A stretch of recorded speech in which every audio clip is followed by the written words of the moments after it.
Hello, welcome back to the Arturia Jupiter-8 video series. Today we're dealing with this section down here. Now, the original Jupiter-8 manual, of which I have a copy, calls this section the performance control section, and that's really significant. Nowhere in the Arturia manual are those words mentioned. This is called the LFO modulation, portamento and bend section, which is far less elegant and not really very descriptive.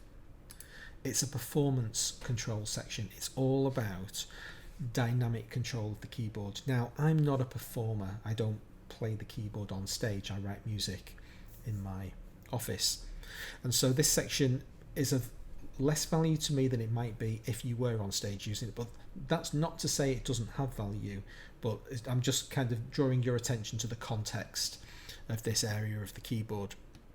It also contains possibly the worst implemented button in the history of computer buttons. This thing down here, that's on, that's off, that's on, that's off. Let's move on.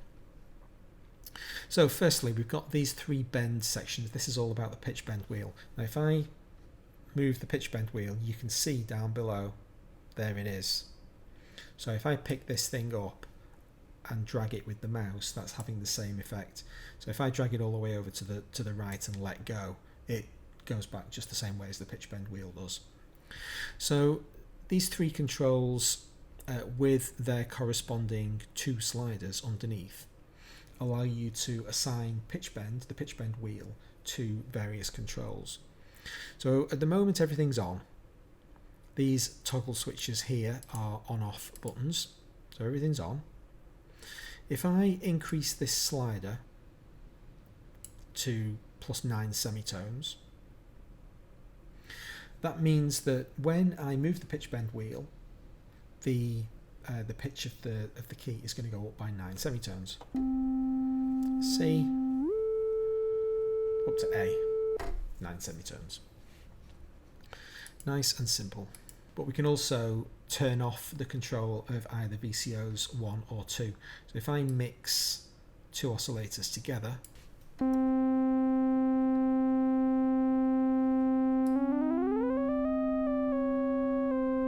so we've got the triangle on oscillator 1, sawtooth on oscillator 2 at a higher octave, and I disable VCO 2, now only the triangle will pitch bend. VCO2 stays static underneath. Straightforward enough. Then we've got pitch bend control of the VCF. Let's increase that.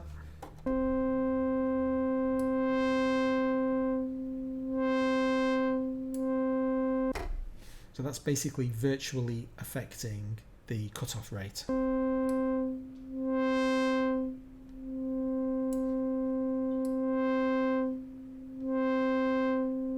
Okay, turn that off.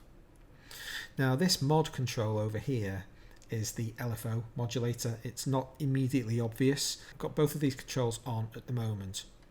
Now what this is all about, it's tied in with this big white pointless button down here. It applies a secondary modulation using the LFO settings set in the main keyboard up above. So we've got an LFO rate of more or less 1. If I turn VCO modulation up, so now it's going to modulate pitch, just go back to a single oscillator, just go back over to our triangle oscillator. There you can hear the gentle pitch bend. Turn that off, distracting, of the standard LFO. If I now crank this all the way up to max so that we really hear the dramatic effect. So there's no change whatsoever so far until I engage this LFO modulation. Here we go. And now if I click the button again, it disables that feature. This big white button is activated by the modulation wheel. So there it is off. So I've turned the modulation wheel all the way down, and I turn the modulation wheel all the way up, which I just did. You see, it's so hard to see, but that button is just basically being very slightly depressed. So there's with the effect off. Now I'll turn the modulation wheel up and back down. That's an on-off switch. The modulation wheel is basically acting as an on-off switch. Turning up really, really slowly. And it's at 50%. The modulation wheel was at 50% when that effect kicked in. And you saw, can you see on the image, it visibly depresses at about 5%. I've hardly moved the wheel at all.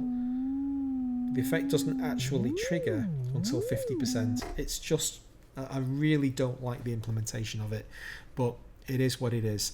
I think on the original Jupiter-8 there was some kind of touchpad. You know, you just kind of press it lightly with your finger and activate this stuff. This slider determines how much additional modulation will get applied when we hit this horrible button.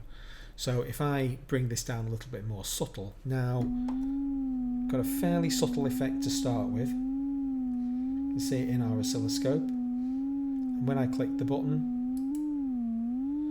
it adds another fairly subtle amount of modulation on top. So these two effects combine. We can control the speed at which this effect is introduced. So on the LFO setting on the keyboard, we have a delay time, and that's for the master control. But we also have effectively a delay time for the performance modulation as well. It's called rise time down here. But if I set that to a pretty hefty number and make this more dramatic so that we can hear it. So that's the standard keyboard LFO, all on its own. Now I'm going to click the button now, and there it comes. So we have this additional secondary layer of modulation that we can apply from this performance value, and it's implemented via the modulation wheel on our keyboard, but on the original Jupiter-8, as I say, it was this white button. So you can see in the original manual, it's just like a touchpad button kind of thing. Let's have a look at the Portamento controls. Now the Portamento on the Jupiter is a law unto its own. If I hold C down and now play a new C, you hear it slide up. If I hold that C down and play the low note, low C, we slide down to it. So now we're playing a low C. Let's go back up. We didn't go back up. Hear that? It's just playing that note straight away. Let go of the two keys. What's its current setting? It was the low C. Now it's going to portamento up to the upper C. And now it slide down to the lower C. This is in poly mode. If I switch to solo mode, we'll have a cleaner view of what it's doing. There's the low note. There's my high note. And then we'll slide down. So it's basically remembering one of the notes, and it always slides in both directions. But in polyphonic mode, it's got basically multiple memories. So there's its low C memory, and now it's got an upper C memory. Now each of those notes that I press is being played exactly because that voice knows that it can play that note, so we don't get any portamento. Play a note in between, and we get a weird kind of portamento effect. And now we portamento down to the low C. So polyphonic mode on the Jupiter with portamento, a little bit voodoo, but it's all to do with its voices. It has an internal memory for each one of the voices. I try not to worry too much about it. If you're playing polyphonic and you have portamento on, you know, you just get some interesting creative sounds. You can figure out that it's got all of these internal memories if you really want to go there, but to be absolutely honest with you, who does? Up isn't anything to do with the direction of keyboard that you're playing in. It's a split mode version, so it means that the upper split has portamento enabled and the lower split doesn't.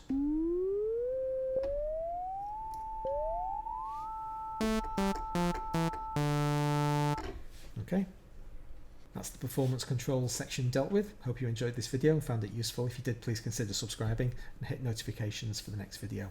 Hope to see you then. Thanks very much.